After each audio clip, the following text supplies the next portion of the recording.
నమస్కారం. సిటీ వార్తలకు స్వాగతం. ముందుగా ముఖ్యాంశాలు. ఘనంగా మెడికల్ కళాశాల 75వ కాన్వకేషన్. రోగులకు సహనంతో బాధ్యతగా వైద్య సేవలు అందించాలని కేంద్ర మంత్రి పెమ్మసాని సూచన.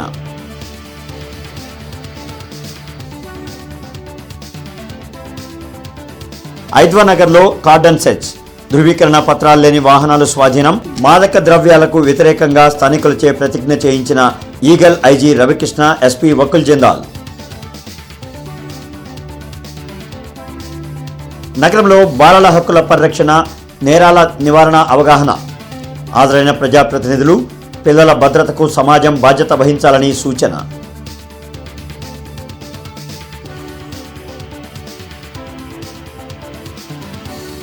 అంజుమన్ ఆస్తులపై అసత్య ప్రచారం మానుకోవాలి. నూరి ఫాతిమాకు హితవు పలికిన ఎమ్మెల్యే నసీర్ అహ్మద్.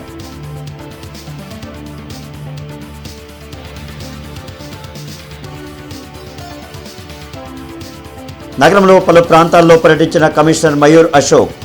కార్పొరేషన్ కార్యాలయంలోనూ తనిఖీలు, ఉద్యోగుల పనితీరుపై హెచ్చరికలు.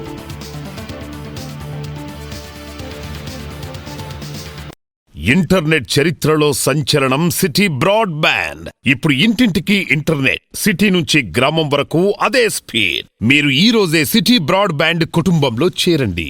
జింకానా ఆడిటోరియంలో జరిగిన 75వ గ్రాడ్యుయేషన్ సెరమనీ కార్యక్రమంలో కేంద్ర సహాయ మంత్రి పెమ్మసాని చంద్రశేఖర్ పాల్గొన్నారు. గుంటూరు మెడికల్ కాలేజీ ఆడిటోరియంలో జరిగిన 75వ కాన్వకేషన్ సెరమనీ కార్యక్రమంలో principal doctor Sundarachari, superintendent doctor Ramana SSV పాల్గొన్నారు. ఈ సందర్భంగా మంత్రి పెమ్మసాని మాట్లాడుతూ, రానున్న రోజుల్లో ఎంబీబీఎస్ డాక్టర్లుగా ప్రజలకు సేవ చేసేందుకు మీకు అవకాశం ఉందని అన్నారు. పేషెంట్లను ఎంతో సహనంతో బాధ్యతగా ట్రీట్ చేయాలని సూచించారు. అప్పుడే వైద్యులుగా ప్రజలకు దగ్గరయ్యే అవకాశం ఉందన్నారు. సీనియర్ డాక్టర్లను ఆదర్శంగా తీసుకుని తమ నాలెడ్జ్ని పెంచుకుంటూ ముందుకు సాగాలని సూచించారు. ఈ సందర్భంగా వైద్య బృందం అంతా మంత్రి పెమ్మసాని చంద్రశేఖర్కు జన్మదిన శుభాకాంక్షలు తెలిపారు. ఈ కార్యక్రమంలో మెడికల్ కాలేజీ విద్యార్థులు, తల్లిదండ్రులు పాల్గొన్నారు.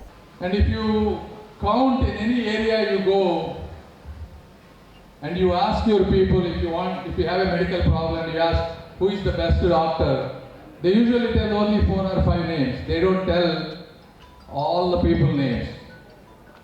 Right? I mean, this is what I have gone through when I was in medical student and in the society. So this fundamental concept, why you exist as a doctor and what you want to achieve at the end of your life is something only you should know. And for anybody to be successful, in my view at least, you need professional reputation and you absolutely need financial health as well, and most importantly you need personal happiness. Operation Vajra ప్రహార్ను గుంటూరులో నిర్వహించారు. స్వర్ణభారతి నగర్ చివరిలోని ఐద్వానగర్లో చేపట్టిన mega cordon సెర్చ్లో Eagle IG R K Ravikrishna, జిల్లా SP Vakul Jindal, ఇతర police ఉన్నతాధికారులు పాల్గొన్నారు. గంజాయి వినియోగం, అక్రమ రవాణా వల్ల జరిగే నష్టాలను స్థానిక ప్రజలకు వివరించారు.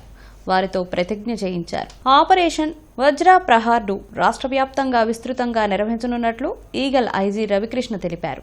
గంజాయి అక్రమ రవాణా కేసులో పట్టుబడిన వారిపై కఠిన కేసులు నమోదు చేయడం జరుగుతుందని ఎస్పీ చెప్పారు. ఈ సందర్భంగా ఎలాంటి పత్రాలు లేని ద్విచక్ర వాహనాలను సీజ్ చేశారు. ఈగల బృందాలను కూడా జాయిన్ కామని చెప్పేసి ఆదేశించడం జరిగింది. చేసుకోండి, మీరు అందరూ కూడా మీ ప్రాంతంలోకి గంజాయి ప్రవేశిస్తే 1972 కాల్ చేయాలన్నా. ఏమో నెంబర్ తెలుసా మీకు? ఒకసారి చెప్తారు అందరూ కూడా. 1972. దయచేసి ఈ నెంబర్కి ఫోన్ చేయండి. మేము 24 గంటలు అందుబాటులో ఉంటాం. జిల్లా ఎస్పీ గారు గురించి 2 విషయాలు చెప్పి ముగిస్తాను. దేశవ్యాప్తంగా కూడా ఒక మంచి కార్యక్రమం అంది. ఆయనకు ఉక్కు సంకల్పం అనమాట. సంకల్పం అంటే సో అందుకని మేము చాలా సంతోషపడతాం. ఈగల తరఫున కూడా, ఈగల ఆంధ్రప్రదేశ్ తరఫున కూడా ఆయన ప్రత్యేకంగా మేము అభినందనలు తెలుపుతున్నాం. కాపాడడానికి ఆయన ఇక్కడికి రావడం జరిగింది. తప్పకుండా ఆయన పూర్తి స్థాయిలో 100% కూడా సక్సెస్ కావాలని మేము కోరుకుంటున్నాం. సంకల్పం అన్ని కాలేజీల్లోని కొంతమంది కొన్ని సమస్యలు చెప్పారు. అవి కూడా జిల్లా ఎస్పీ గారికి మేము చెప్పడం జరుగుతుంది. సో మీ పిల్లలందరినీ బాగా చదివించండి. ఎన్ని కష్టాలు ఉన్నా సరే Gorantla, inner ring road, Amaravati road తదితర ప్రాంతాల్లో కమిషనర్ మయూర్ అశోక్ విస్తృతంగా పర్యటించి క్షేత్రస్థాయిలో అభివృద్ది పనులను పరిశీలించారు.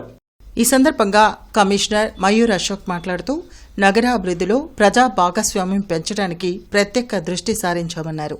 గోరంట్ల కొండ మీద అసంపూర్తి నిర్మాణంగా ఉన్న రిజర్వాయర్ని పరిశీలించి టెండర్ ఇప్పటి వరకు జరిగిన పనులు, రిజర్వాయర్ నిర్మాణం పూర్తయితే ఏ ప్రాంతాలకు త్రాగునీటి సరఫరా జరుగుతుంది తదితర వివరాలను ఇంజనీరింగ్ అధికారులను అడిగి తెలుసుకున్నారు. అనంతరం ఆయా ప్రాంతాల్లోని నగరపాలక సంస్థ స్థలాలను పరిశీలించి కొన్ని స్థలాల్లో ఆక్రమణలు ఉండడం గమనించి జీఎంసీ స్థలాలను వార్డుల వారీగా సర్వే చేసి బౌండరీలు ఫిక్స్ చేయాలని పట్టణ ప్రణాళిక అధికారులను ఆదేశించారు.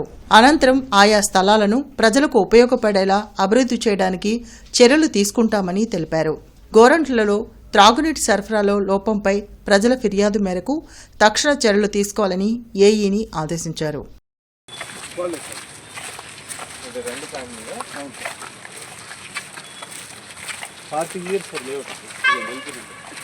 దాంట్లో ఇంప్రెషన్ వచ్చాయి ఇంప్రెస్మెంట్ సార్ లేఅవుట్ కింద ఇవ్వలేదు. అప్పటి నుంచి డెవలప్మెంట్ కానీ ఏమీ లేదు. వాళ్ళు అట్లా ఏం కావాలి ఈ రోడ్కి క్లియరెన్స్ చేయమంటారు. రోడ్ క్లియరెన్స్ చేసి టీడీఆర్ బాండ్స్ అవునవును ఆ రోడ్ సార్ మనం ఇక్కడ ఉన్నాం సార్. కొంత రోడ్ వెళ్ళిపోతాం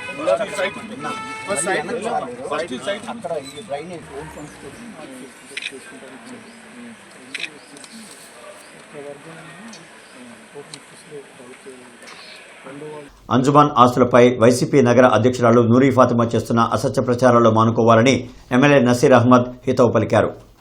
వైసీపీ హయాంలో నూరీ ఫాతిమా కుటుంబం అంజుమన్ స్థలాలను ఆక్రమణ చేసి కోట్లాది రూపాయల ఆదాయం దిగమింగారని నసీర్ అహ్మద్ ఆరోపించారు. పొన్నూరు రోడ్లోని టీడీపీ తూర్పు నియోజకవర్గ కార్యాలయంలో జరిగిన మీడియా సమావేశంలో ఆయన మాట్లాడారు. ముస్లింలకు మేలు జరిగేలా అంజుమన్ భూములు 71.57 ఎకరాలను ఐటీ పార్క్ నిర్మాణం చేయనున్నట్లు తెలిపారు. ఈ ప్రభుత్వం ముస్లింలకు చెందిన ఆస్తులకు తగిన రక్షణ కల్పించడంలో ప్రత్యేక శ్రద్ధ తీసుకుంటోందన్నారు. నగరంపాలెం పరిధిలోని ఈద్గా స్థలంలో ఎలాంటి ఆక్రమణలు ఉన్నా రంజాన్ పండుగ కాగానే తీసివేస్తామన్నారు. వైసీపీ హయాంలో ఎన్టీఆర్ మానస సరోవరం గాలికి వదిలేసి సర్వనాశనం చేసిన సంగతి మర్చిపోయారా అని ప్రశ్నించారు. ఈరోజు నిస్సిగ్గుగా ఆ రోజు అంజుమన్ అధ్యక్షుడిగా ఉండి శారదా కాలనీ రెడ్డిపాలెంకి సంబంధించినటువంటి పెద్ద జామియా మసీద్కి సంబంధించినటువంటి 10 ఎకరాలు తను కంటైనర్లు పెట్టుకోవడానికి ఒక కంపెనీ కోసం లీజుగా అడిగినటువంటి మాట వాస్తవమా కాదా అని చెప్పి ఈరోజు నగర ప్రజలకు చెప్పాల్సినటువంటి అవసరం ఉంది. రెడ్ ట్యాంక్ కాంప్లెక్స్ ముందు తను అమ్మేటువంటి సబ్బులు అమ్ముకోవడానికి మున్సిపాలిటీకి సంబంధించినటువంటి సెట్ బ్యాక్ స్థలంలో కడతా ఉంటే ఆ రోజు ప్రతిపక్ష నాయకుడిగా నేను ఆపినటువంటి మాట ఈరోజు గుర్తు చేస్తా ఉన్నా. అనేక కార్యక్రమాలు ఆ రోజు కరోనా లాంటి మహమ్మారిలో గుట్కాలు అమ్ముతూ గుట్కా తయారు చేస్తూ ఫ్యాక్టరీని సీజ్ చేస్తే ఈరోజు వీళ్ళు మాట్లాడుతూ ఉన్నారు. డ్రగ్స్ మాఫియా గుంటూరులో కిర్లీ షాపుల్లో, కిరాణా షాపుల్లో ఎవరు ముద్దాయిలుగా ఉన్నారో మీ కుటుంబ సభ్యులు ఒక్కసారి నూరీ ఫాతిమా గారికి తిరిగి చూసుకోవాల్సినటువంటి అవసరం ఉంది. అక్క, మీరు 5 సంవత్సరాల్లో మీ తండ్రి గారు శాసనసభ్యుడిగా కాంట్రాక్టులు గుంటూరు కార్పొరేషన్లో తీసుకొని ప్రతి చోట కూడా తన పేరుతో తన అల్లుడి పేరుతో కాంట్రాక్టర్లు చేసుకున్నటువంటి మాట ఈ రంజాన్ నెల సాక్షిగా నిజమా కాదా మీరు చెప్పాల్సినటువంటి అవసరం ఉంది. ఎన్ని రోడ్లు వేయకుండా మీరు ఎన్ని కోట్ల రూపాయలు నగరపాలక సంస్థ నుంచి దండుకున్నారో ఒక్కసారి మీరు మీ నాన్నగారిని అడిగి కనుక్కోవాల్సినటువంటి అవసరం ఉంది. రేపటి రంజాన్ వేళలు సహారీ ఉదయం 5 గంటల 5 నిమిషాలకు, ఇఫ్తార్ సాయంత్రం 6 గంటల 22 నిమిషాలకు. బాలల హక్కుల పరిరక్షణ, బాలలపై జరిగే నేరాల నివారణపై నిర్వహించిన అవగాహన కార్యక్రమంలో కేంద్ర సహాయ మంత్రి డాక్టర్ పెమ్మసాని చంద్రశేఖర్, సాంఘిక సంక్షేమ శాఖ మంత్రి గుమ్మడి సంధ్యారాణి పాల్గొన్నారు. గుంటూరులో జరిగిన సెమినార్లో మంత్రి పెమ్మసాని చంద్రశేఖర్ మాట్లాడారు. పిల్లల భద్రతకు సమాజం బాధ్యత వహించాలన్నారు. బాలబాలికలపై జరిగే నేరాల విషయంలో అవగాహన పెంచడం అత్యంత అవసరమని తెలిపారు. దేశవ్యాప్తంగా ప్రతిరోజు సగటున బాలలపై జరిగిన లైంగిక నేరాలకు సంబంధించి 192 కేసులు నమోదవుతున్నాయని వెల్లడించారు. చైల్డ్ లేబర్ పిల్లల విద్య, ఆరోగ్యం మరియు భవిష్యత్తును దెబ్బతీస్తుందని తెలిపారు. చిన్నపిల్లలు తమ హక్కుల కోసం పోరాడలేరు కాబట్టి సమాజం వారి భద్రతకు బాధ్యత వహించాల్సిన అవసరం ఉందని పేర్కొన్నారు. ఈ కార్యక్రమంలో ఎమ్మెల్సీ ఆలపాటి రాజేంద్ర ప్రసాద్, ఎమ్మెల్యేలు గళ్ళా మాధవి, నసీర్ అహ్మద్, వేణుగోపాల్ రెడ్డి, చైల్డ్ వెల్ఫేర్ విభాగం అధికారులు, స్పెషల్ జువెనైల్ పోలీస్ అధికారులు పాల్గొన్నారు. అఫెన్సెస్కి గురైన వాళ్ళల్లో మీకు తెలియంది కాదు, లాంగ్ టర్మ్గా డిప్రెషన్ కానీ, పోస్ట్ ట్రామాటిక్ స్ట్రెస్ డిజార్డర్ కానీ, ఇలా అనేక రకాల సైకలాజికల్ ప్రాబ్లమ్స్ వాళ్ళకి లైఫ్ లాంగ్ వస్తాయి. కాబట్టి వీటన్నిటిని మనం గుర్తుపెట్టుకోవాలి. ఇవి అవేర్నెస్ ఒకటి. రెండోది, లాస్ ఉన్నాయి మనకి ఈ రాష్ట్రంలో కానీ దేశంలో కానీ, కావాల్సిన లీగల్ ప్రిన్సిపల్స్, యాక్ట్స్ అన్నీ ఉన్నాయి. మనకు కాకపోతే ఏంటంటే ఇంప్లిమెంట్ అవడంలోనే మనం ఇబ్బంది పడుతూ ఉన్నాం. అందులో మరి పోలీసు వాళ్ళు ఉన్నారు. ఇప్పుడు దాదాపు కన్విక్షన్ రేట్స్ తీసుకుంటే కేవలం 32%. 100 కేసులు అంటే ఇవన్నీ 100 కేసులు పెడితే 32% ఈరోజు కన్విక్ట్ అవుతా ఉన్నాయంటే ఎక్కడ ఈ గ్యాప్స్ ఉన్నాయి అనేది కూడా, అంటే కేసెస్ బిల్డ్ చేసేటప్పుడు ప్రాపర్ ఎవిడెన్సెస్ కానీ ఇంకోటి కానీ అందరూ కూడా బాధ్యత తీసుకోవాలి. ఈరోజు వీధుల్లో కనిపించినట్టు పిల్లలు ఎవరినైనా దయచేసి మనం బాధ్యత తీసుకొని పిల్లలు తీసుకొచ్చి సంరక్షణ గృహాల్లో ఉంచండి. పిల్లలు తీసుకుని అడుక్కున్న వాళ్ళు కానీ, పిల్లలు తీసుకెళ్లి ఆ యాచనలో పెట్టి కొంతమంది పిల్లల్ని అదే వృత్తిగా చేసిన వాళ్ళని మనం అరికట్టాల్సిన అవసరం ఉంది. అది ఖచ్చితంగా అది మన ధర్మం.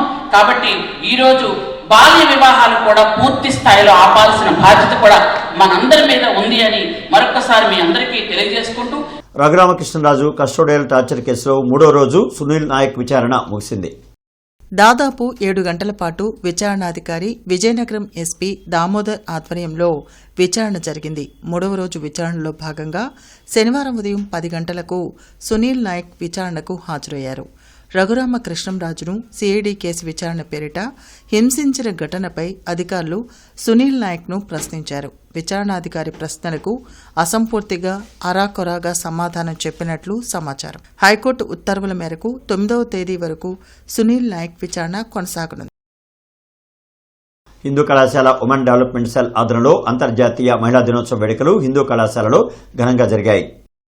ఈ సభకు ముఖ్య అతిథిగా కళాశాల కరస్పాండెంట్ అండ్ కళాశాల సెక్రటరీ అండ్ కరస్పాండెంట్ చెరువు రామకృష్ణమూర్తి హాజరయ్యారు. ఈ సందర్భంగా ఆయన మాట్లాడుతూ కళాశాలలో జరుగుతున్న మహిళా డెవలప్మెంట్ సెల్ కార్యకలాపాలను ఆయన అభినందించారు.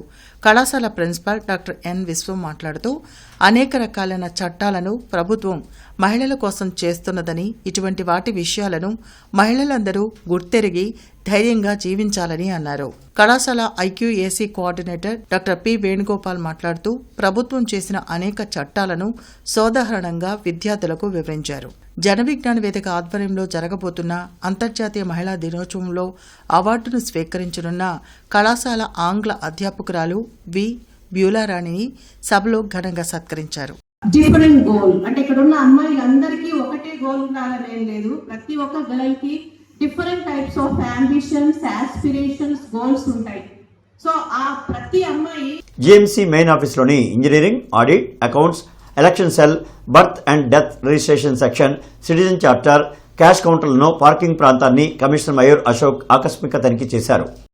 ఈ సందర్భంగా కమిషనర్ మాట్లాడుతూ ప్రతి విభాగంలో ఉద్యోగుల విధులు, కార్యాలయ సమయం, పర్యవేక్షణాధికారి ఫోన్ నెంబర్లతో బోర్డులు ఏర్పాటు చేయాలన్నారు. ప్రధానంగా మార్చి నెల కనుక క్యాష్ కౌంటర్లలో సిబ్బంది ఉదయం 8 గంటల నుండి సాయంత్రం 7 గంటల వరకు విధుల్లో ఉండేలా షిఫ్ట్లు షెడ్యూల్ చేయాలని మేనేజర్ని ఆదేశించారు.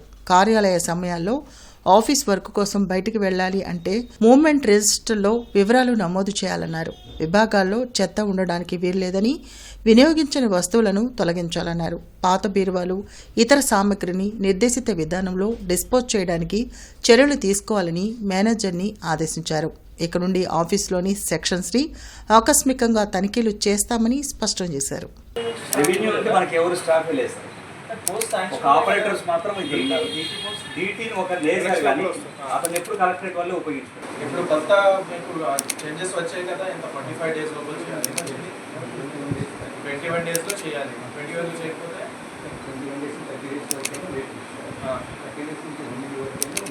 30 డేస్ ఇచ్చాము కదా మీరు. ఏ సెక్షన్? Engineering section. వాళ్ళ దగ్గర నుంచి రిపోర్ట్స్ తెచ్చుకొని చెక్ చేస్తాం. ఏ బిల్స్? కొత్త బిల్స్, పాత బిల్స్? పాత బిల్స్ ఓకే, అది లాస్ట్ సంవత్సరం ఏమైనా ఎంత వచ్చింది? చేస్తున్నాం సార్, అవి పంపిస్తున్నాం, ఇల్లే వర్క్ కూడా చేస్తున్నాం. అక్కడే నేను 2 సార్లు పాస్ అవుతుంది. మేము మా లెవెల్లో ఒకటి చెక్ చేయాలి సార్. మేము చేసినాక మళ్ళీ ఎగ్జామ్. ఇంటర్నెట్ చరిత్రలో సంచలనం సిటీ బ్రాడ్బ్యాండ్. ఇప్పుడు ఇంటింటికి ఇంటర్నెట్, సిటీ నుంచి గ్రామం వరకు అదే స్పీడ్. మీరు ఈ రోజే సిటీ బ్రాడ్బ్యాండ్ కుటుంబంలో చేరండి. ఈ ఏడాది ఎండలు ఎక్కువగా ఉంటాయని వాతావరణ శాఖ హెచ్చరించింది. మధ్యాహ్నం 12 నుంచి 3 గంటల వరకు అత్యవసరమైతే తప్ప బయటకు రావద్దని అధికారులు సూచించారు. ప్రస్తుతం 3 రోజుల పాటు వడగాలులు వీస్తాయని తెలిపారు. వెంకటేశ్వర విజ్ఞాన మందిరంలో సౌత్ జోన్ కల్చరల్ సెంటర్ ఆధ్వర్యంలో మహిళా దినోత్సవ వేడుకలు ఘనంగా జరిగాయి. ఈ సందర్భంగా వివిధ సాంస్కృతిక కార్యక్రమాలు అలరించాయి.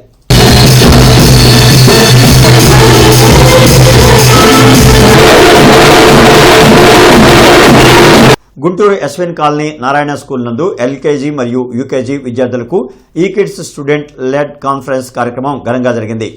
ఈ సందర్భంగా AGM Vijayababu, R and D head Maria Patrick మాట్లాడుతూ విద్యార్థులు కేవలం మార్కులకే పరిమితం కాకుండా ఇలాంటి ప్రయోగాత్మక ప్రదర్శనల ద్వారా ఆత్మవిశ్వాసాన్ని పెంపొందించుకోవాలని సూచించారు.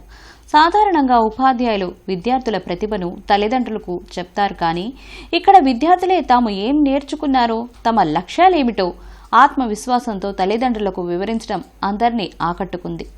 తమ పిల్లలు ఇంతటి ప్రతిభను కనబరచడం చూసి తల్లిదండ్రులు సంతోషం వ్యక్తం చేశారు. విద్యార్థుల్లో నాయకత్వ లక్షణాలు, కమ్యూనికేషన్ స్కిల్స్ పెంచడమే ఈ ఎస్ఎల్సీ ముఖ్య ఉద్దేశమని తెలిపారు. ఈ కార్యక్రమంలో AGM Vijayababu, principal Suhasini, R and D head Maria, ఈ kids coordinator Shamim, vice principal Jyothi, ఉపాధ్యాయులు మరియు విద్యార్థుల తల్లిదండ్రులు పాల్గొన్నారు. 2025-26 ఆర్థిక సంవత్సరం ఆస్తి పన్ను బకాయిలు చెల్లించేందుకు వీలుగా రేపు సెలవు రోజు అయినప్పటికీ జీఎంసీ సర్కిల్ కార్యాలయంలో పన్ను చెల్లింపు కేంద్రాలు ఉదయం 8 గంటల నుంచి సాయంత్రం 7 గంటల వరకు పనిచేస్తాయని కమిషనర్ మయూర్ అశోక్ తెలిపారు. కావున బకాయిదారులు ఈ అవకాశాన్ని సద్వినియోగం చేసుకోవాలని తెలిపారు. తిరుమల లడ్డు విషయంలో ఆధారం లేని ఆరోపణలు మానుకోవాలని వైసీపీ నాయకులు మన్నేపల్లి హనుమంతరావు శర్మ అన్నారు. ఈ సందర్భంగా హనుమంతరావు మాట్లాడుతూ కూటమి ప్రభుత్వం హిందువుల మనోభావాలు దెబ్బతీసేలా వ్యవహరిస్తోందని నిప్పులు చెరిగారు.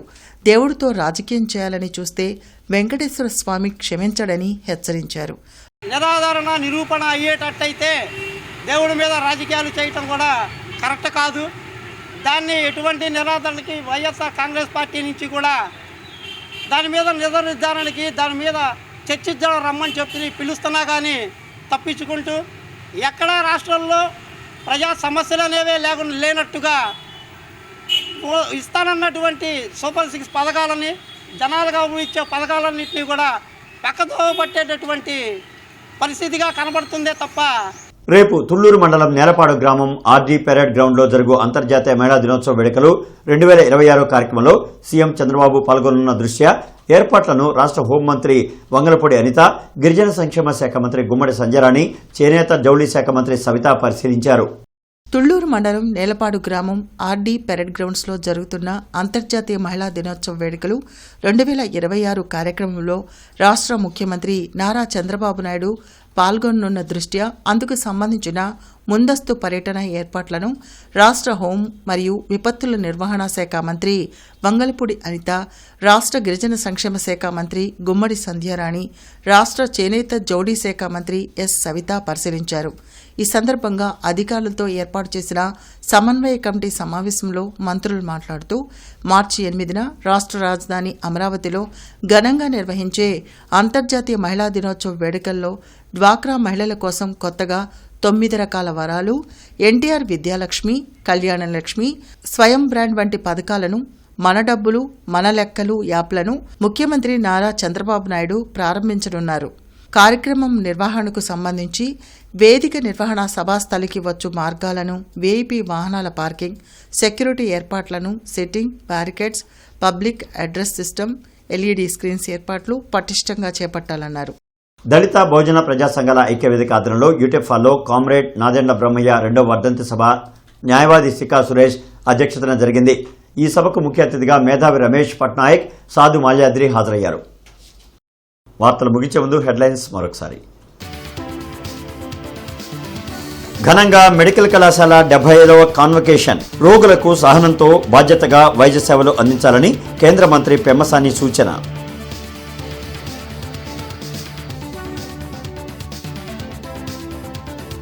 ఐద్వానగర్లో కార్డన్ సెర్చ్. ధృవీకరణ పత్రాలు లేని వాహనాలు స్వాధీనం. మాదక ద్రవ్యాలకు వ్యతిరేకంగా స్థానికులచే ప్రతిజ్ఞ చేయించిన eagle IG Ravikrishna, SP Vakul Jindal. నగరంలో బాలల హక్కుల పరిరక్షణ, నేరాల నివారణ అవగాహన. హాజరైన ప్రజాప్రతినిధులు పిల్లల భద్రతకు సమాజం బాధ్యత వహించాలని సూచన.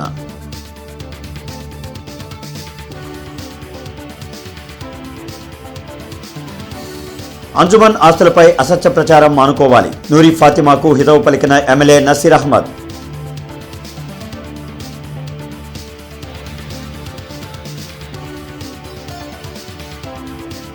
నగరంలో పలు ప్రాంతాల్లో పర్యటించిన కమిషనర్ మయూర్ అశోక్. కార్పొరేషన్ కార్యాలయంలోనూ తనిఖీలు, ఉద్యోగుల పనితీరుపై హెచ్చరికలు.